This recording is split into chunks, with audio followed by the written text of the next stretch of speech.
창세기 1장 1절을 다 아는 구절인데요. 하나님이 천지를 창조하시니라는 이 말씀인데 크게 두 가지로 나눠서 여러분들하고 교제를 했으면 좋을 것 같습니다. 첫째는 창조가 무엇이고 두 번째는 창세기 1장 1절의 내용이 무엇인지에 대해서 말씀을 드리고자 합니다. 하나님이 세상을 왜 창조했을까? 이제 하는 궁금증을 갖게 하는데 정답은 없지만 다 이야기할 수 있는데 다 아는 이야기입니다. 하나님께서 우리를 세상을 사랑하셔서 창조하셔가지고 그 다음에 보시기엔 좋았는데 사람이 타락을 해서 세상이 망가지고 그래서 여러 가지 방법으로 사람들을 불쌍히 여기셨다가 도와주려다가 결국에는 예수님을 보내셔가지고 저희들한테 구원의 길을 열어줬고 이렇습니다. 그래서 먼저 전제되어야 될 것이 뭐냐면 창조와 이 구원, 창조와 구속은 연결된다. 성경에 보면 예수님께서 그가 지으셨다는 말씀도 나오듯이 창조와 구속은 연결된다는 걸 아시면 좋겠고요. 그래서 우리가 성경을 읽을 때는 구원만 이야기하지만 창조를 이야기하고 구원을 이야기하는 것이 맞습니다. 창조는 시작이고 구원은 종결입니다. 이 두 가지 관계를 생각하시고 이제 보시면 좋겠고요. 그 다음에 이 창조 행위는 잘 아시다시피 하나님이 창조했기 때문에 하나님이 대장이시고 하나님이 주권자시고 하나님이 전지전능하시고 하나님이 초능력자십니다. 먼저 결론을 이야기하겠습니다. 모든 시작이자 종결입니다. 그래서 창세기 1장 1절은 어떤 말이냐면 성경 전체 내용의 요한계시록까지 전부 요약한 거고 서론이고 결론입니다. 그래서 이해를 돕기 위해서 먼저 말씀을 드리는 게 나을 것 같아서 대초에 하나님이 천지를 창조했다는 요 말씀만 가지고 모든 것이 끝이 나는데 그럼 하나님 우리를 왜 창조했느냐? 하나님의 영광을 드러내기 위해서 우리를 창조했다고 다 알고 있지 않습니까? 그럼 오늘의 핵심이 뭐냐면 하나님의 영광은 어떻게 드러내는 것이냐 하는 걸 말씀드리는 거예요. 제가 이제 우리 아버지의 아들인데 아버지 이름을 더럽히지 않기 위해서 항상 길거리 가더라도 동네 사람들은 인사도 잘하고 가능하면 저놈 나쁜 놈이다 무슨 자식이다 소리 안 듣기 위해서 아버지 얼굴에 먹칠 안 하기 위해서 항상 행동을 조심하지 않습니까? 창조주 하나님이 우리를 창조했기 때문에 우리 아버지라는 전제가 된다면 우리가 구원을 받았다면 어떤 행동을 해야 될 것인가를 오늘 말씀을 드리는 거지. 그 말씀의 구체적인 게 뭔지를 이제 제가 뽑아봤습니다. 그래서 6쪽에 보면 이 창조와 구속은 시작이자 결론과 같은 이야기입니다. 그리고 제일 중요한 거는 네 번째 보면 창조의 목적은 하나님의 영광을 드러내는 거고 우리들에게 피조물들에게 인간을 포함해서 모든 만물에게 유익을 주기 위한 것이었습니다. 성경에 나와 있는 이야기입니다. 그리고 세 번째 위에 올라가면 하나님의 창조 자체는 매우 선하고 완전했다. 그래서 여러분 보시면 하나님께서 보시기에 좋았다 하는 말 있죠. 그 좋았다는 말이요 사실은 토부라고 그러는데 아주 선하다는 뜻입니다. 그리고 하나님께서 창조를 하고 난 뒤에 제일 마지막에 그 만족하는 표정으로 안식했다는 표정이 있지 않습니까? 그래서 하나님의 행위는 창조 행위는 선하고 완전했다는 뜻입니다. 그 다음에 다섯 번째 그 밑에 보면 우리의 구원은 구속은 창조의 완성이자 동시에 새 창조가 시작되는 겁니다. 새 하늘과 새 땅을 기리는 그런 의미고 여섯 번째 보면 그리스도가 창조의 완성자이자 우리의 구원의 주체죠. 하나님으로 창조에 참여하셨고 또 이 세상에 오셔서 돌아가셨고 여러 가지 그리스도를 통해서 우리가 하나님께 감사할 수 있는 이유가 뭐냐면 그리스도께서 창조하시고 구속하신 통합적 존재다. 이렇게 보시면 됩니다. 7쪽에 보시면 그 창조는 아직도 계속 진행되고 있다. 이게 중요합니다. 보세요. 창조는 한번 딱 끝나긴 했지만 이 창조가 어디 사람들이 죄를 짓고 불순종하고 하다 보니까 이게 자꾸 찌그러진 거예요. 문제가 생기잖아요. 이 창조가 다시 완전하게 하려면 모두 다 구원을 받고 모두 다 완전해져야 되거든요. 그렇기 때문에 엄밀한 의미에서 이 창조는 시작이 됐지만 아직까지 완전한 창조로 원위치 돌아가는 환원되기 위해서는 모두 다 주님을 믿게 되는 그런 그 역사가 일어나야 됩니다. 그래서 창조는 한 번에 시작됐지만 한 번에 끝났지만 이게 불완전하게 계속 존속되기 때문에 모든 사람이 구원을 받고 그때 새로운 창조 완결성이 된다는 거예요. 그림을 그렸는데 잘 그렸어요. 근데 만족해가지고 탁 쉬고 있는데 우리 아이가 와서 해가지고 찌그러뜨려가지고 그래서 이게 그림이 다시 망가졌어요. 그래서 제가 아이를 팰 수는 없잖아요. 어린애를. 그래서 다시 이제 물감을 가지고 칠해가지고 아까처럼 똑같이 만들어 놔야 돼요. 그래야 이제 그림이 완전하잖아요. 그러니까 완전하게 했다가 망가졌다가 다시 완전해지는 그런 겁니다. 그런 의미에서 창조는 진행된다. 제가 지금 이렇게 그냥 쉽게 말했지만 7쪽에 보면 창조는 진행형이다. 이런 면에서 완전하기 위해서 진행형이다. 이렇게 말합니다. 본론으로 들어가면 창세기라는 책명이 뭐냐면 책의 이름이 히브리어 성경에는 뭐라고 그러냐면 태초에라는 말을 쓰잖아요.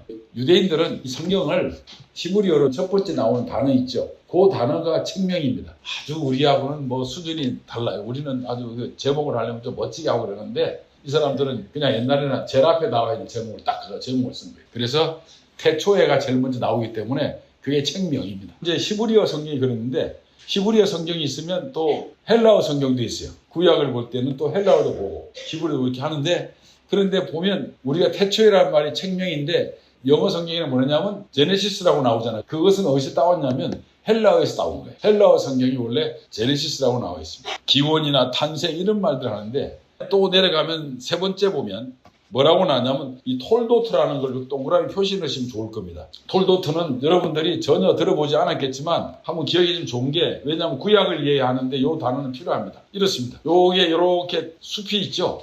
숲이 이렇게 제네시스라고 있죠. 이런 것이 이제 기원, 뭐 시작 이런 말로 하잖아요. 그러면 그 안에 있죠. 꼬박꼬박 이렇게 여러 가지 주제들이 다 들어가 있습니다. 그러면요 아브라함 이야기, 뭐 요셉 이야기 있죠. 이런 다 들어가 있잖아요. 이런 세대, 족보 있죠.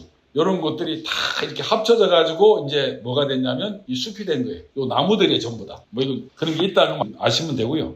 그리고 그 밑에 보면 마태복음에 아브라함과 다윗의 세계라 이렇게 나오잖아요. 그 세계라는 그 말이 바로 이 히브리어로는 톨도토입니다. 그게 바로 세대라는 이야기인데 그 다음에 이제 창세기의 내용을 말씀드리면 창세기 이렇습니다. 1장에서 11장까지는 족보로 나오잖아요. 그 다음에 12장부터 마지막 50장까지도 계속 족장들이 이야기가 나오는데 요게 쭉 내려와 있는데 그것만 나오면 안 되니까 옆으로도 이렇게 쭉 옆에 그 다른 민족들 이야기가 나와야 될 거 아니에요. 이런 거를 수직적 족보라고 그러고요. 이런 거를 이제 분할 족보라고 그래요. 옆으로 쫙 나와 있어요. 그래서 그거를 9쪽 보십시오. 제가 각주 지금 9쪽에 보면 각주 2번에 9쪽 제일 밑에다 전부 다 써놨어요. 옆에 족보를 다 이야기해놨습니다. 제가 창세기에는 1장부터 50장까지 이렇게 쭉 내려오는데 주변 국가들 있죠. 주변 민족들 그거를 전부 다 제가 요약을 해놨기 때문에 9쪽에 각주 2번을 보면 다 나올 겁니다. 9쪽에 보면 여러분 잘 아는 원역사 학자들이 이런 말을 써요. 원역사.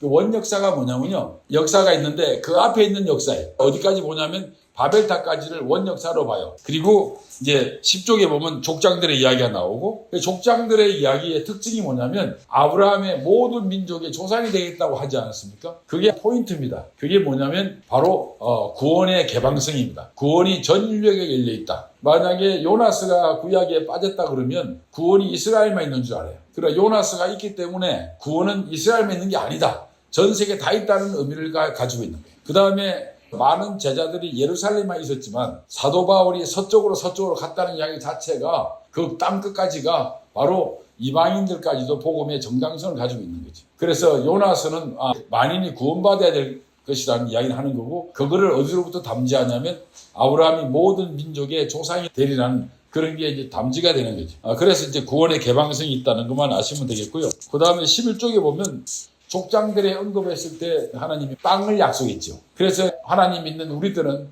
그 땅을 보면서 새하늘과 새 땅을 또 우리가 기리게 되고 그런 그 희망을 가지게 되는 거죠. 그 다음에 13쪽에 보면 이제 중요한 이야기인데 13쪽에 보면 창조 이야기를 자꾸 과학적으로 연결하려고 하는 사람들이 많아요.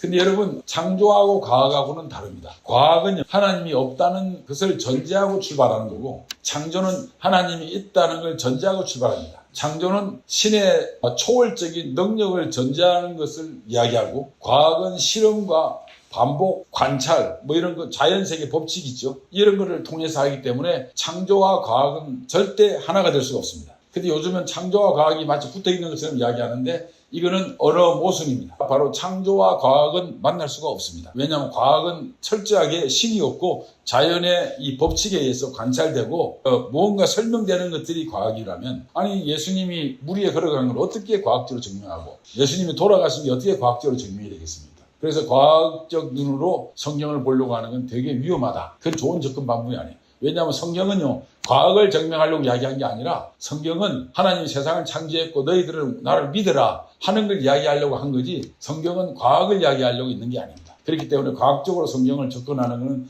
대단히 위험하고 그리고 어리석은 방법이다. 그거를 말씀을 드립니다. 그리고 창세기의 주제들을 보면 하나님이 창조주시고 모든 존재의 원인입니다. 그러니까 모든 시작의 원인이에요. 하나님 없으면 이 세상이 존재하지 않았기 때문에 하나님은 모든 존재의 원인이고 하나님의 주권이고 하나님의 전능하심을 표현한 것이고 그 다음에 혹시 잘 모르시는 오해하시는 분들이 계신데 뭐냐면 땅이 혼돈하고 공허하며 이렇게 용어를 보고 하나님 계시기 전에 막 세상은 엉망이었다 이러는데 그렇지 않아요. 왜냐 그 세상은 어떤 거였냐면 그냥 히브리어로 보면 밑에 쓰라는 터우와 보우라고 그래가지고 아무것도 없는 상태였어요. 그냥 빈 공간이라는 뜻이지 막 혼돈하고 이런 뜻이 아니에요. 그게 번역이 잘못됐습니다. 그 혼돈이 아니고요. 그냥 빈 공터, 공허함, 아무것도 없는 이런 뜻입니다. 그러니까 하나님이 없을 때는 막 세상에 엉망진창이 있는데 하나님이 새로 이렇게 만들었다 그러면 그전에 뭐가 있었다는 이야기 아닙니다. 그게 아니고 아무것도 없는 상태, 빈 공간인 상태를 말하는 거예요. 거기는 혼돈이라는 말을 번역을 잘못했습니다. 아무것도 없는 상태에서 하나님이 창조했다는 뜻입니다. 그 다음에 15절까지 내려가면 하나님께서 창세기 12장 3절과 10장 5절에 보면 15절에 보면 하나님은 아브라함을 위해서 모든 사람들에게 인류에게 복을 주시겠다고 이제 보편적 복을 이야기하는데 그거 합니다. 16쪽에는 이제 결론적으로 말하자면 요셉이 애굽에 들어가지 않습니까? 근데 우리는 출애굽만 기억하는데 들어간 거는 뭐냐면 입애굽이라고 합니다. 그러니까 뭐 들어가야 하면 나올 거 아니에요. 여기 입애굽, 출애굽. 그래서 입애굽을 두 분 있었습니다. 아브라함이 들어간 거, 그 다음에 요셉이 들어간 거. 근데 아브라함이 들어간 것은 또 요셉이 들어간 거는 다 목적이 하나가 있었는데 요셉은 팔려갔고 아브라함은 배고파서 들어갔죠. 그렇지만 요셉이 들어가고 그 다음에 배고픈 그 가족들이 다시 들어가잖아요. 그래서 식량 때문에 들어갔는데 어떻든 먹고 살자고 들어갔죠. 그래서 들어갔는데 나오기는 이제 출애굽이 되는 거죠.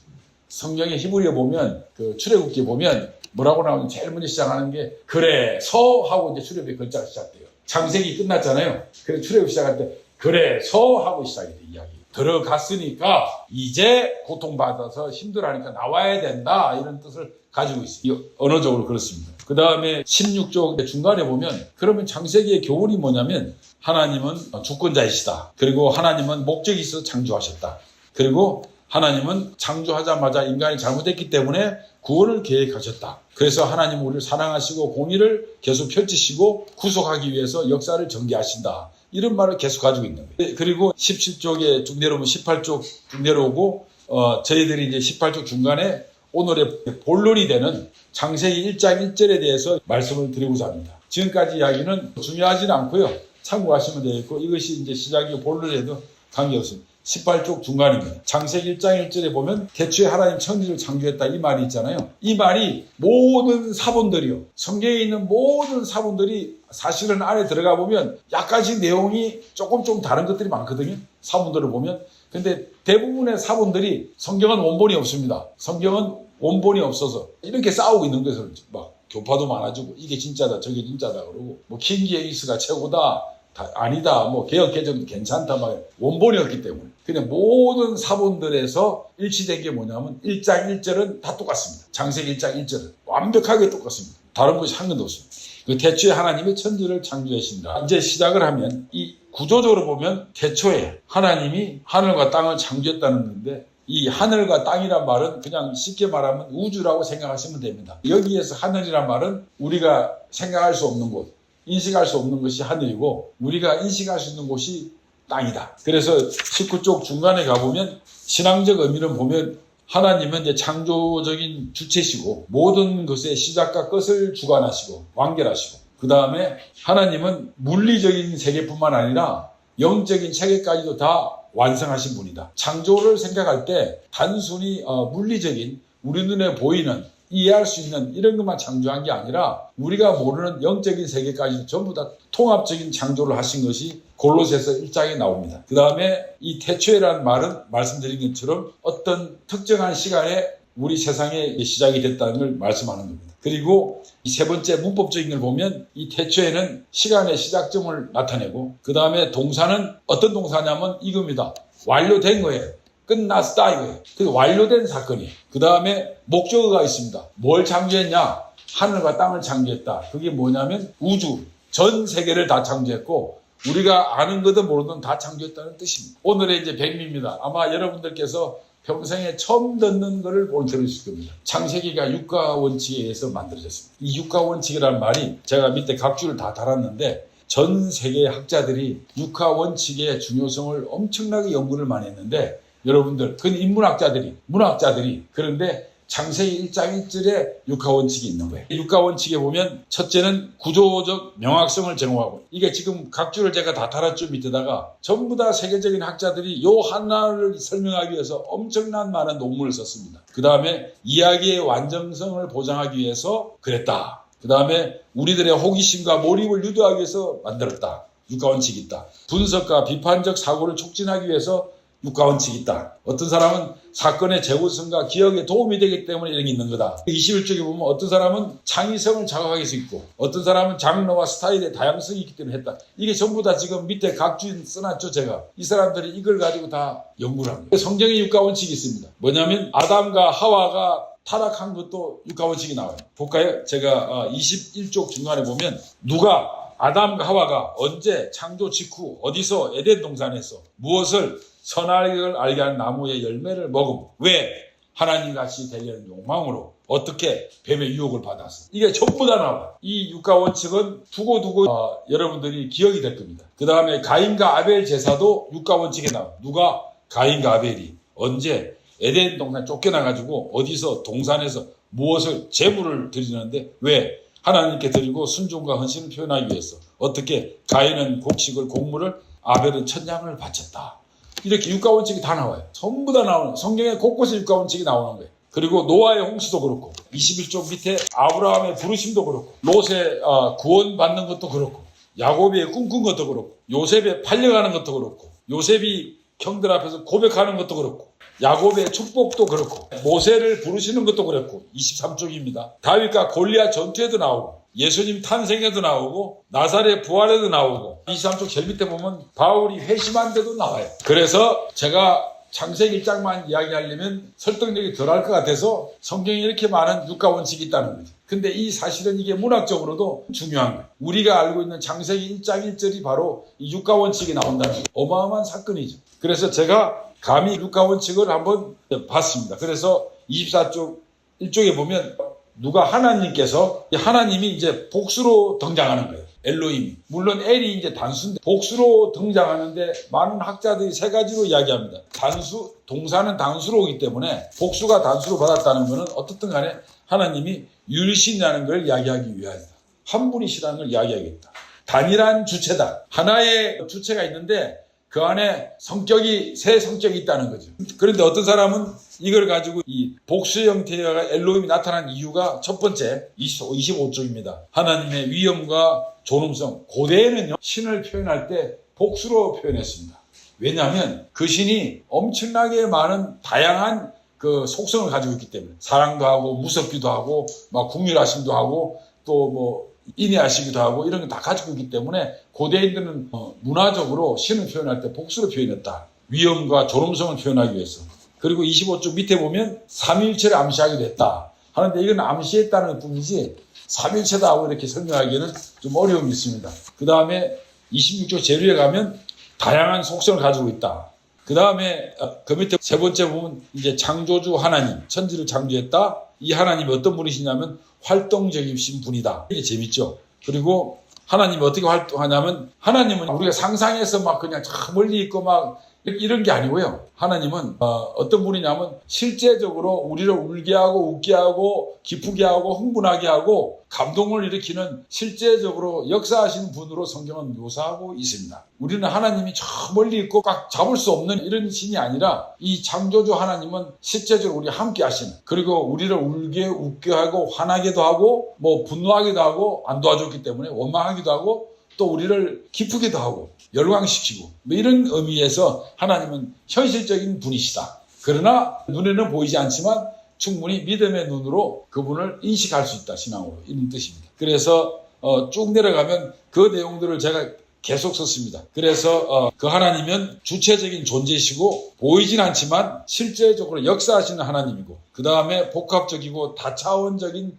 하나님이시고. 이거는 뭐냐면 아이가 아버지를 어떻게 다 알겠습니까? 그죠? 아이가 아버지를 자꾸 막 알려고 하는 게 이상하죠. 우리는 막 희한해요. 성경을 읽으실 때 66권은 전부 다 66권 중에 65권은 다 이 과거의 일이잖아요. 근데 66권 중에 요한계시록은 미래의 일이잖아요. 근데 그냥 잘 모르는 66권 중에 이 계시록만 가지고 열심히 해서 계시록만 이야기하는 사람들 많죠. 그거 되게 위험합니다. 왜냐하면 우리 아버지가 기차를 타고 오든 버스를 타고 오든 비행기를 타고 오든 배로 오든 아버지 오시면 되는 건데 그걸 막 배 타고 온다, 아니다, KTX 타고 온다, 무궁화 타고 온다, 이래가지고 그걸 다 꼬집어가지고 하는 거 있지. 이런 것들은 의미가 없어요. 그리고 아버지가 막 하얗다 그러고, 어떤 사람은 검었다 그러고, 아버지는 노랗다 그래가지고 그러는데, 보니까 아버지가 새까맣게 해서 오는 거예요. 그런데 아버지가 우리를 때리지는 않을 거예요. 아버지가 오신다고만 알면 되고, 아버지 누구라고 알면 되는 거지, 막 표현하려고 하는데, 다 표현할 수 없는 거지. 이 엘로힘의 안에 바로 그겁니다. 하나님을 다 표현할 수 없는 것. 그 안에 모든 게 다 들어가서 우리 눈으로 전부 다 우리 시각으로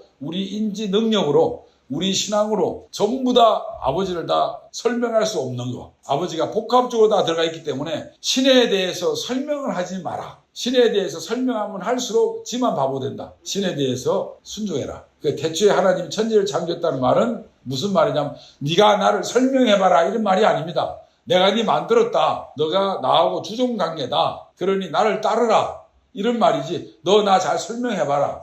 내가 누군지 이런 뜻은 전혀 아니에요. 이런 것을 이제 염두에 주면 좋고. 그래서 복합적이고 다차원적이다. 그 다음에 이제 놀라운 사실은 하나님이 뭐뭐 이르시되 그죠? 하나님이 가라사대 이르시되 이러잖아요. 이게 전부 다 그냥 넘어갈 게 아니라 하나님이 말씀으로 세상을 창조하셨다. 여러분 보세요. 그냥 써놨는데 다바르라는 말이 있어요. 다바르. 다바르가 뭐냐면 히브리어로요. 말씀입니다. 다바르가. 근데 히브리어는요. 다바르라는 뜻이 말씀도 되고요. 또 무슨 뜻이 되냐면 사건도 됩니다. 그러니까 말을 했는데 사건이 된 거예요. 그러니까 있으라 하니까 있던 거예요. 해가 있으라 하니까 해가 생긴 거예요. 그래서 유대인들은 말한 거를 엄청나게 중요하게 책임을 지는 그런 습관이 있는데 그 중에 하나가 이 다바르라는 말이 곧 사건입니다. 두 가지 뜻이 있어요. 그래서 요한복음 1장 1절에 보면 태초에 말씀이 계신다. 태초에 큰 사건이 있은 거예요. 그 말씀이 와가지고요. 예수님이 와가지고 말씀이 육신이 되어 우리 가운데 거했다는 그래 사건이 될 거 아니에요. 그 말씀이 이 땅에 와가지고 어떤 사건이 터뜨렸어요. 골고다에 돌아가셔가지고 우리 때문에 돌아가셨잖아요. 엄청난 큰 사건이 되잖아요. 그러니까 말이 곧 사건이. 그래서 이르시되 하는 말은 뭐뭐 이르시되 하는 말은 뭘 만들었다는 이야기입니다. 그래서 첫째 누가 그랬냐 하나님께서 어떻게 만들었냐면 복수의 하나님이지만 단수로 표기되고 하나님께서 말씀으로 세상을 창조했고 그럼 하나님 도대체 누구냐? 하나님 어떤 분이시냐면 말씀으로 창조하신 분이고 우리한테 보여주신 분이시고 우리한테 생명력을 주신 분이에요. 그게 지금 26쪽 이하에 나옵니다. 하나님께서 누가 무엇을 27쪽에 보면 하나님께서 하늘과 땅을 창조하셨다. 그래서 천지는 모든 것을 창조했다는 뜻입니다. 우리가 알든 모르든 인식할 수 있든 인식할 수 없는 모든 걸 다 창조했다는 뜻이에요. 그리고 세 번째 보면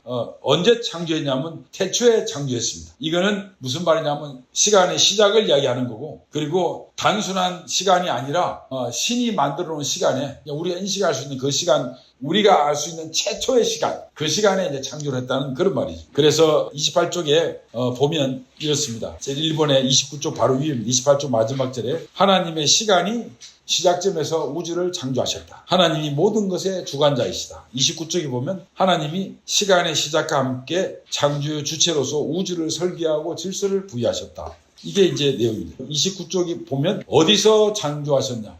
그래서 이 말은 꼭 이제 다 아시는데도 이제 표시 한번 했으면 좋겠습니다. 네 번째 보면 무소부재하심과 편재하심이라.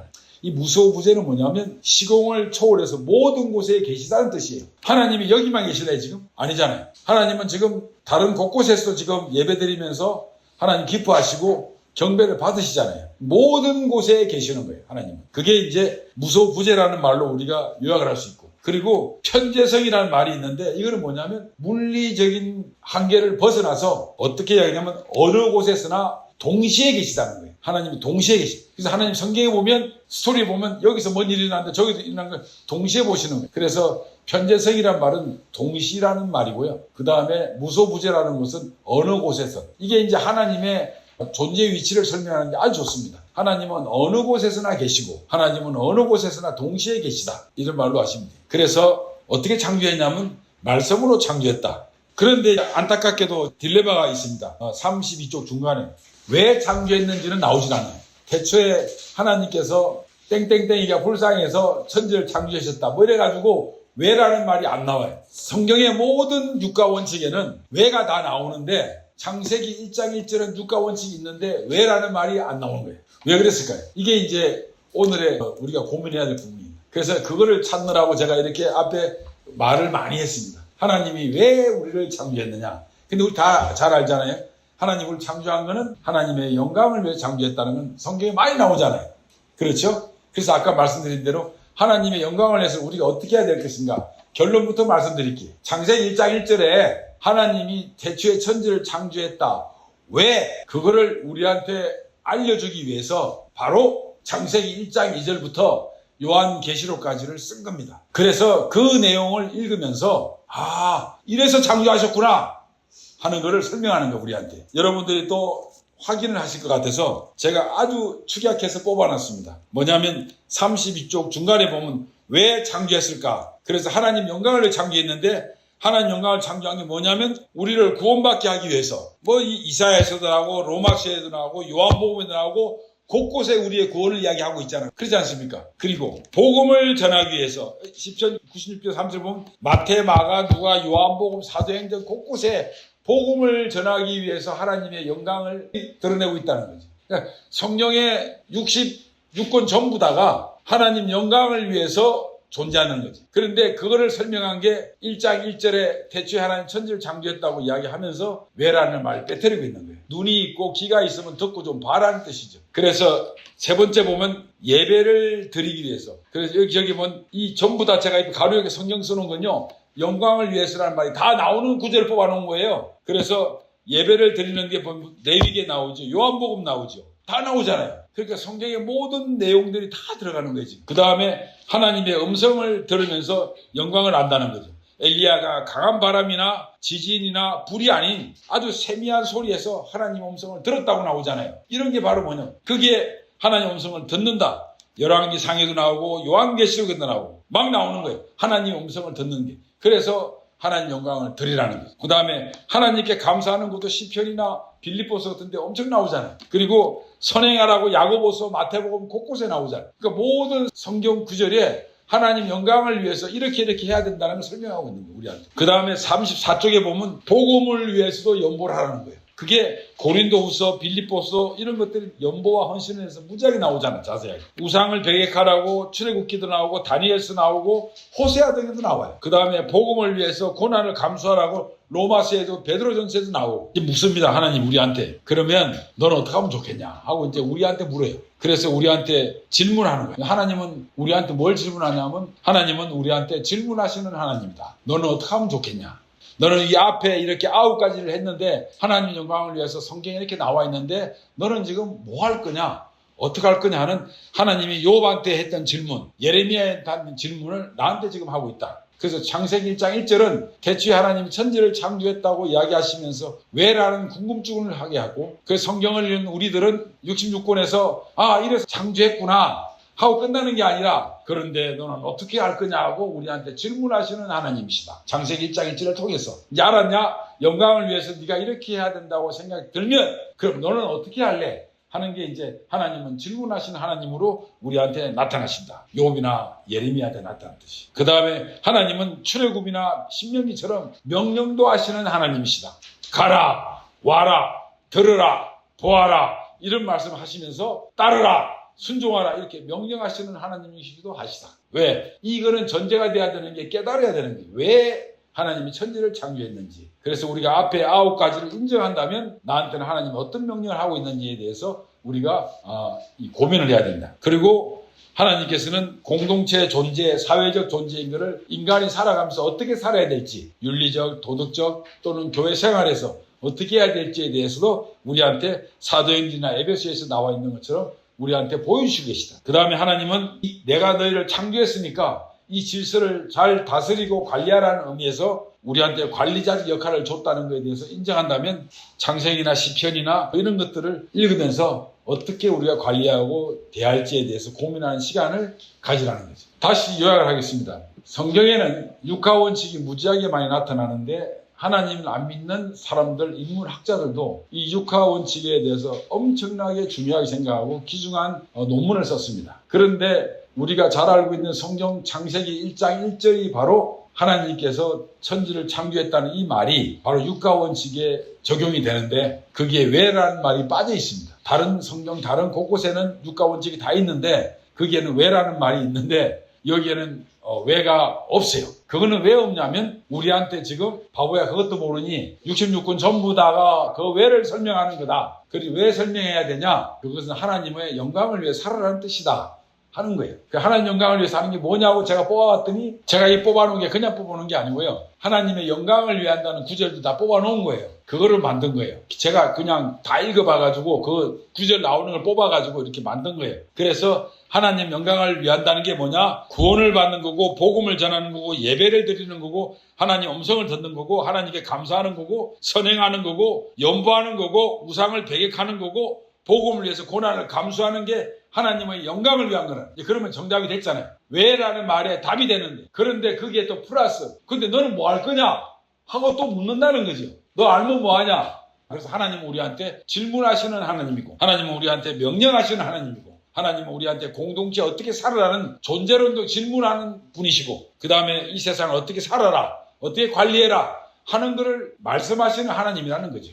그런 의미에서 여러분들이 이 자료를 한번 자세히 읽어보시고요.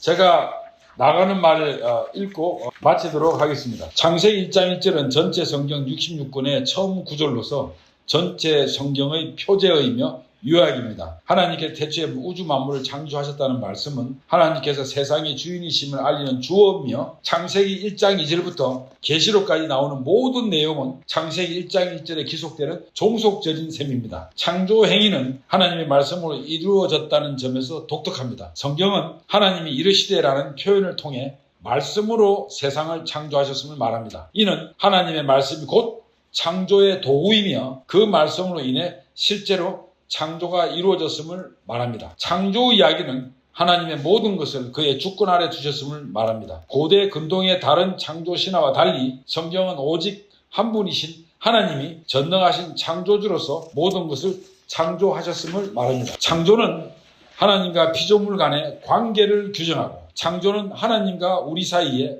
나와의 관계를 규정하며 하나님은 피조물 위에 군림하고 이를 주관하시는 분임을 나타냅니다. 이는 피조물 자체가 하나님과의 관계 안에서 존재하며 의미가 있습니다. 제가 하나님 안에 있을 때 의미가 있지 하나님 밖에 있을 때는 무의미하다는 겁니다. 따라서 창세기 1장 1절의 창조는 하나님의 전능한 말씀으로 무에서 유로 창조된 것을 의미하며 이는 시간과 공간의 질서를 부여하고 하나님의 주권 아래 모든 피조물이 존재함을 말합니다. 창세기 1장 1절에 태초에 하나님이 천지를 창조하셨다는 언급은 인간을 향한 숙명적인 관계에서 오는 순종 요구입니다. 성경은 창조주 하나님이 세상에 관여하시는 이야기를 담고 있으며 또한 세상 속에 사는 인간의 이야기도 포함하고 있습니다. 창조주 하나님은 인간의 다양한 행위를 보시고 모습을 보시고 보시기에 좋았다, 불쌍히 여기셨다, 화를 내셨다, 슬퍼하셨다, 후회하셨다 하는 말로 말하고 있습니다. 성경은 유일하시고 전능하신 하나님께서 인간의 행동에 따라 감정을 드러냄을 보여줍니다. 마치 부모가 자식의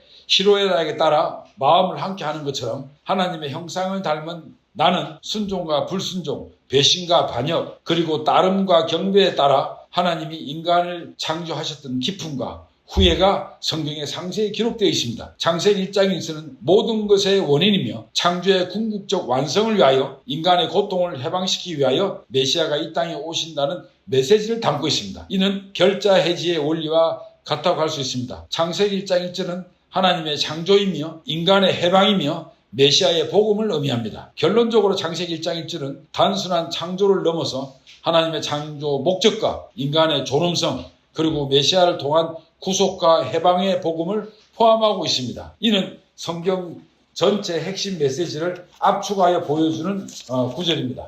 감사합니다.